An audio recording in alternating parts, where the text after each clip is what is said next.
Hi everyone. Today we are going to be making a peppermint chocolate chip cookie or a peppermint chip cookie, and we're going to be using these Andes mints. And let's get started. You need to start by preheating your oven to 350 degrees. And before I start chopping these, we're going to grab a couple of items that we need. You need a mixing bowl and kind of a firmer mixing spoon. We need our cake mix that we're going to use. You need your 1 stick of butter in either a bowl or a cup that we're going to melt it in. You need a larger chopping knife, and if you need help with this part, please get the adult who's in your household to assist you with this. You want to prepare your cookie sheet with either nonstick spray or parchment paper. And then make sure you get your oven going on the preheat. So to start, I'm going to unwrap my butter. I'm just going to use a whole stick. Another option is to use vegetable oil if you'd like, or canola oil, and I'll give you those measurements in the recipe section. Once I get those for you, I can let you know if you decide to make this recipe again, but we're sending you with butter.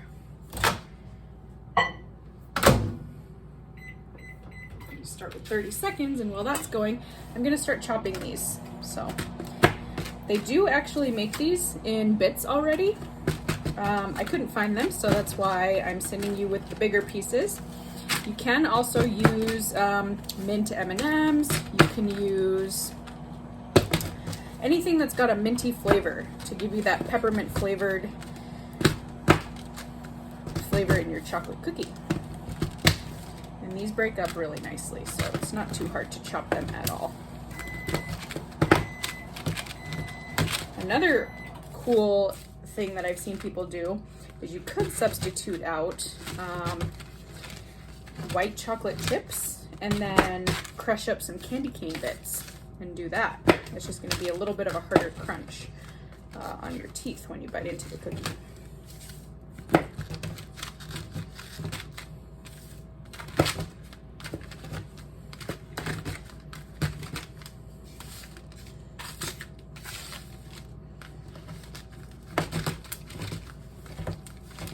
You do want to make these smaller. Think about the size of a chocolate chip. Some of your bits will get smaller than others just because you're chopping in one area more so than some of the other areas, but if you see any big chunks, try and break them up.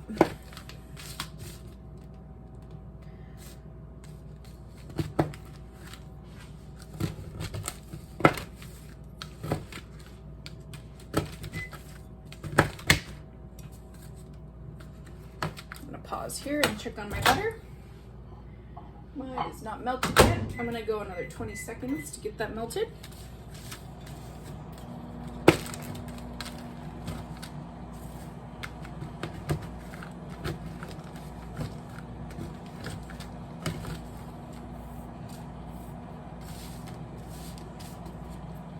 Okay, so if we look, now everything is about the size of a chocolate chip, maybe a little bit bigger. You can keep chopping if you'd like. I feel good about this. I like larger chunks in my cookies, so I'm gonna go ahead and stick with what I have going here.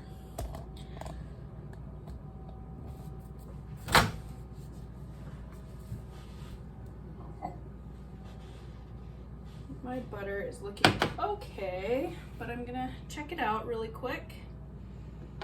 Still got kind of one big piece, and again, as I tell you every other week when we bake, typically you don't want fully melted butter, but in this case, because the recipe calls for oil or butter, we do want it melted because it needs to be completely melted. This is a cake mix cookie, not a traditional cookie, so that's why we're using the melted butter instead of regular, because this would, otherwise we would be using half a cup of vegetable oil. Oh, and I forgot to tell you, I have eggs out. We need 2 eggs that we'll be sending you with.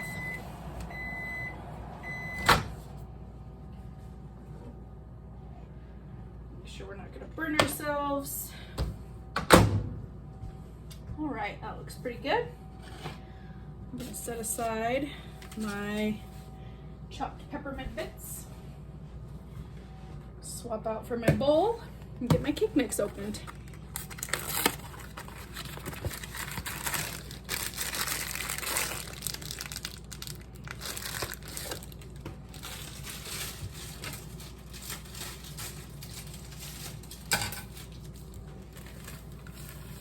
We're gonna dump that whole thing in there.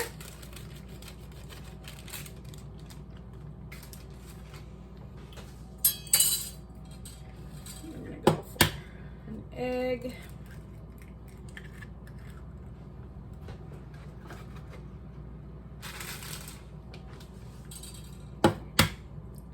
And a second egg.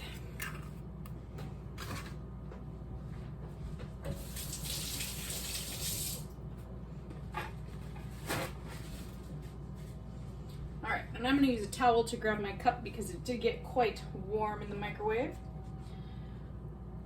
Pour that in there, and that's going to act as our oil.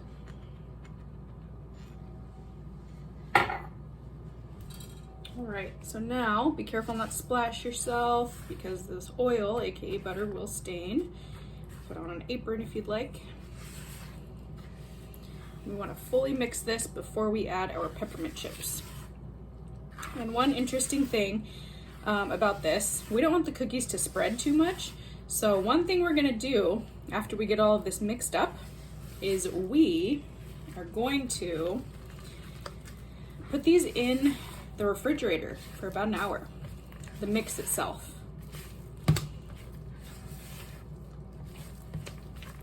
Because we want this to cool down. We don't want it to be too hot. Typically, when you make cake mix, you add the water. We're not adding the water. That's how we're getting this cookie consistency. See how thick this is? This is too thick to use for cake mix because we didn't add the water, so that's the difference.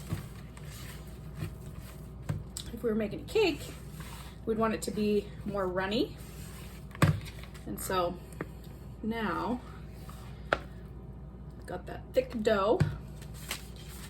I'm gonna go ahead and add my whole plate of peppermint chips. Yum.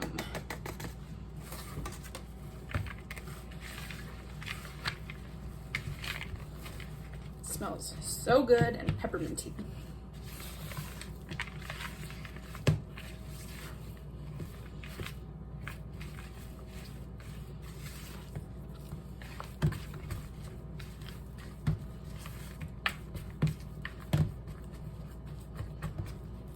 Right, so everything is incorporated. You can kind of see my chips floating around in there. Might be a little bit dark, but I'm gonna pop this in my fridge just for it to cool down for about an hour, and then we'll come back to it.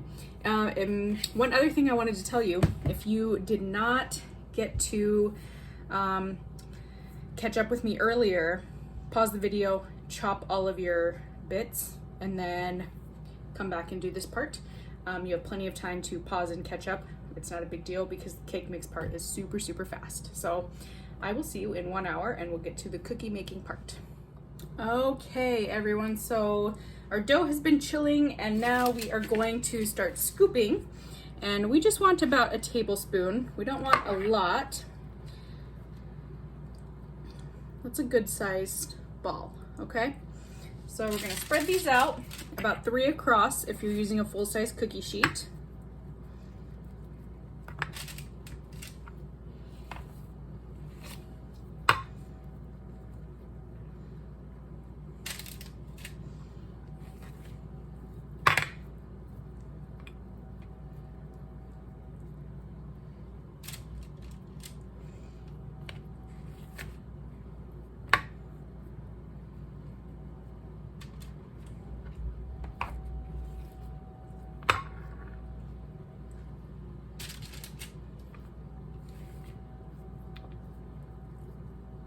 Okay, whoops, took off a lot on that one.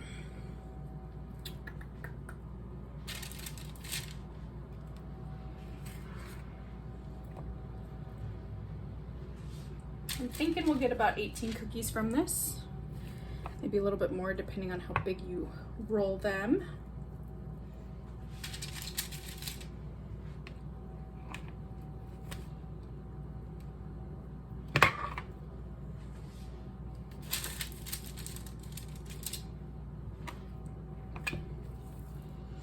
And then each time we stop to put the cookies in the oven, I'm gonna have us put our bowl back in the fridge so that the dough stays nice and cool. And I'm only gonna get 2 on the back of mine because my parchment didn't cut straight.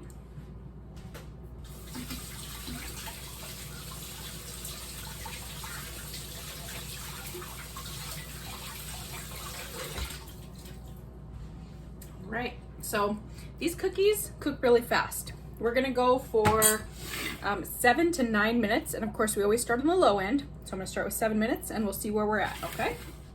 Okay, so I needed the whole 9 minutes for my cookies, not 7. And this is after they've been out of the oven for about 2 minutes. You do need to let them sit on the cookie sheet for a while because see how soft they still are? They're going to continue to firm up as they sit on the cookie sheet. So you're gonna wanna leave them on for maybe 5 minutes or so in between batches. So I'm gonna let these hang out here and then I'm gonna move them off of the cookie sheet after they've hardened up a little bit. And then I'll start my second batch. So I hope you really enjoy this recipe, and if you have any questions, please feel free to send me an email and ask. But these smell really, really good. You'll notice the peppermint smell as you start to have them, as they start to go down from their ball form and get into that cookie shape. The peppermint really starts to come out in them. So I really hope you like them, and I hope you've all had a great week, and I will see you next week. Bye, everyone.